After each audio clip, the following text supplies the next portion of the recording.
Is it really possible to make a girl horny by just sitting next to her? Well, with these steps here, it definitely is. 1.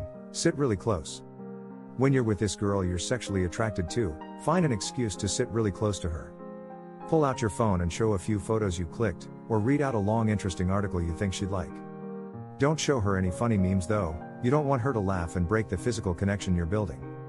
As you sit next to her, make sure you're sitting in a tight spot so your arms or your thighs and hers are ever so slightly grazing each other's. Remember, the touch has to be discreet and very gentle. You have to feel her hand or thigh against yours, but it shouldn't feel forced. And most importantly, the touch should feel unintentional and accidental. Even if there's a lot of space between the two of you, sit next to her at first. And then move your butt closer as you're showing her an article on your phone. Squeeze closer to her and immediately shift her focus to the phone in your hands. Make sure your arms touch each other, because the soft grazing of both your arms is crucial to rouse the sexual tension and turn her on. 2. Keep her interested. Don't talk flirty just yet. It'll raise her guard. She's already touching you and she's obviously conscious of that tingle in her arms. Get her distracted from the touches by having an interesting conversation with her. Get her attention by telling her about something you heard or reveal a little secret of yours. As long as you excite her with something while talking to her, even if it's emotional or a sensitive topic, there's a good possibility that she won't let the awkwardness of sitting so close to you bother her. But here's the thing. If she's uncomfortable around you, or if you haven't built the sexual tension with her, there's a good chance she may slide a few inches away from you. If she does that, back away because she isn't interested in allowing you into her personal space yet. In the link I put in the description of this video, you can learn 3 tips for using the body language to get the girls you really want to start fantasizing about you. 3. Start talking flirty with her. Getting a girl horny is easiest when both of you have to sit next to each other for a while with no interruptions, be it in a boardroom or a library, or even while traveling in a train, bus or a cab. But no matter where you are, just get her involved and comfortable around you. And things will go smoothly all the way. Somewhere along the conversation, get flirty with her discreetly. Compliment her about something to start with. Be very subtle or she'll move away from you. You smell great, I like the fabric of your shirt, you have really nice eyes, did I ever say that before? From this close, it sparkles are just a few lines that'll charm her and yet make her blush without moving away from you. Keep the conversation going casually and drop a few comments or flirty lines now and then. And if you've already texted dirty or flirted dirty with her earlier, bring a few of those lines into the conversation to remind her of the naughty times both of you have shared. 4. Touch her fingers. Play it safe and slow. No matter what, make sure these little moves both of you are indulging in is subtle. If she feels uncomfortable, or feels like things are moving too fast, it's the end of the road for your sexual endeavor. Find an excuse to touch her fingers, either by brushing her palm with yours or by giving her something to hold. Compliment her about her delicate fingers or how smooth it is.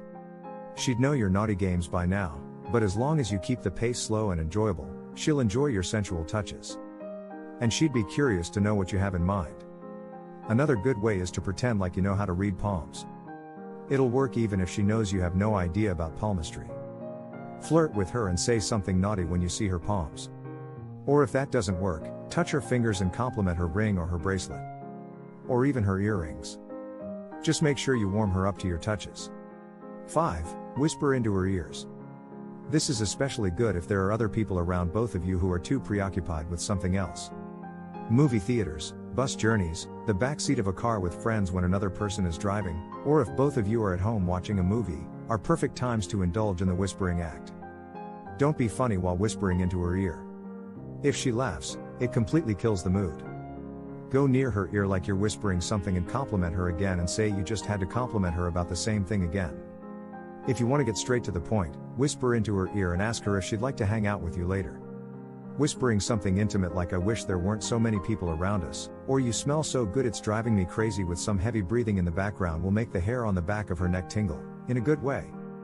And make sure your lips graze her earlobe slightly so she can feel a hint of a teasing kiss on her ear. 6. Reach out from across her. To make any of these moves work and make a girl horny and wet, you have to feel the sexual tension in the air. If you don't feel it, don't try these moves. And when you feel the sexual chemistry thicken in the air, don't worry, she'll feel it too and even get aroused by it. Now that you've been touching her and whispering into her ear, it's time to take it to the next level. Find an excuse to reach out to something from across her. And as you reach your hand out to pick something up, make sure your shoulder or arm grazes her breasts or some other strategic body part. Play innocent and don't jerk your hand away or look embarrassed. Make it seem natural, like you're a clean Boy Scout who's doing nothing wrong, and it was just an accidental graze. If her breasts are out of reach, move your hands across her back or over her thigh, or just about any place that you wouldn't touch in other casual circumstances. If she doesn't move away, or even better, if she smiles. Well, how are you doing so far? 7. Read her reciprocation. If she starts speaking softly or moves even closer to you, in all probability, she's as horny as you are right now. If you've been following these tips to the T, you'd definitely be in a horny frenzy too. Just play along and repeat the flirting, teasing, touching and reaching out to body parts now and then for as long as both of you enjoy it. Run your fingers up against her thigh gently, or along her neck. If she doesn't seem to move back or seems to want more, congratulations, you have officially turned a girl on and have aroused her, my friend. 8. Take it further if there's an opportunity. Now all this turning on shouldn't go to waste, should it? Tease her and play with her for a while, and she'll love it all the more. Or if you want to do something more about it, take your lips close to her ear and ask her if she'd like to come over to your place. If you're with friends, make an excuse and get out separately and meet her outside so both of you can get home and do something about all that heavy petting and raging hormones. In the link I put in the description of this video, you can learn 3 tips for using the body language to get the girls you really want to start fantasizing about you. Including a technique to make her crave your touch, a technique for getting her to think about kissing you, and a way to make her dream about you all day long. And best of all, you can use these techniques right away. You can access the link I put in the description to watch my video now. And be ready to take notes.